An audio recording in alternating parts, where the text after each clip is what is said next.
Panvision TV presents. বর্তমান সময়ে দেখা যাচ্ছে তরুণরা বিয়ের আগে অনেকের বাচ্চা কাচ্চা হয়ে যাচ্ছে অবৈধভাবে, পরবর্তীতে তার এটা অনুভূতিতে আসে। ওই সময় হয়তো সে অতটা দিন সম্পর্কে জানতো না পরিবেশের কারণে, এবং পরবর্তীতে সে অনুসূচিত বা দিন সম্পর্কে সে জানতে পেরেছে।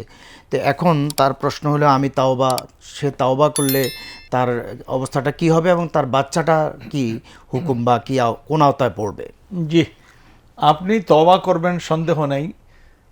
আল্লাহ লজ্জিত হবেন, তওবা করবেন আর এই কাজ ছেড়ে দিবেন। তো এইটা হলো তওবা। এরপরে এই বাচ্চা আপনি যদি দেখেন যে এটা আপনার উপরে দায়িত্ব আসছে, এটা লালন পালনের, তাহলে আপনি এটা করবেন, কারণ আপনার থেকেই বাচ্চা হয়েছে। এই জন্য বাচ্চার লালন পালন আপনাকেই করতে হবে, শিক্ষা দীক্ষা আপনাকে দিতে হবে।